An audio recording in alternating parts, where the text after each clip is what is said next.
Одним из важнейших событий года в рамках празднования столетия народного поэта, безусловно, стало присвоение Дому-музею имени Баграта Шинкуба, расположенного в родном селе писателя в Члоу, статуса государственного музея, в котором каждый желающий сможет буквально прикоснуться к творчеству великого писателя, прочувствовать атмосферу, в которой он жил и творил. Активно идет работа над созданием цикла документальных телефильмов, посвященных творчеству Баграта Васильевича.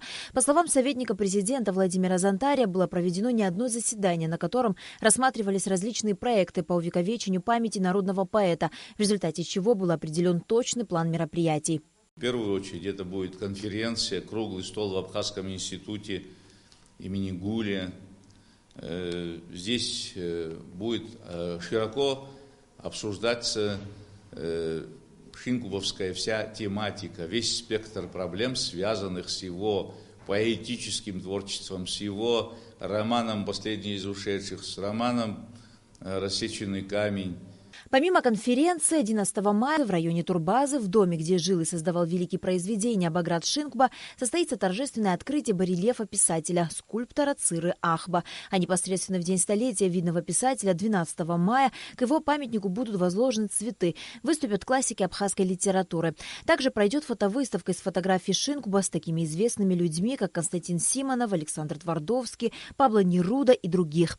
Мероприятие, посвященное юбилею народного поэта, проводит и Министерство образования республики. Во всех школах страны проходят открытые уроки и мастер-классы, а также пробы пера. По госзаказу государственным издательством были выпущены собрания сочинений Шинкуба. На сегодня вышел трехтомник на русском языке, тиражом 1000 экземпляров. Вот я вам показываю эти 3 тома.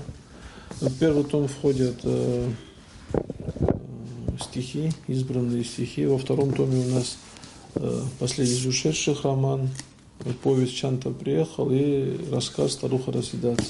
В третий том вошел «Рассеченный камень». Помимо этого, мы планируем еще до конца года издать двухтомник тоже избранных произведений, но уже на абхазском языке.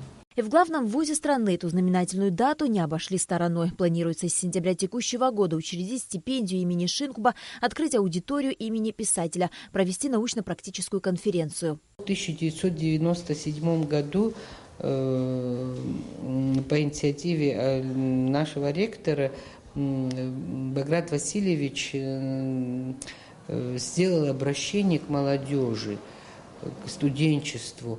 И вот это обращение было на русском языке. И вот сейчас вот планируется перевод на абхазский язык, и вот обязательно, конечно, публикуют его в газете. 12 мая, в день столетия писателя, в Абхазском драматическом театре пройдет юбилейный вечер, который будет транслироваться в прямом эфире Абхазского государственного телевидения.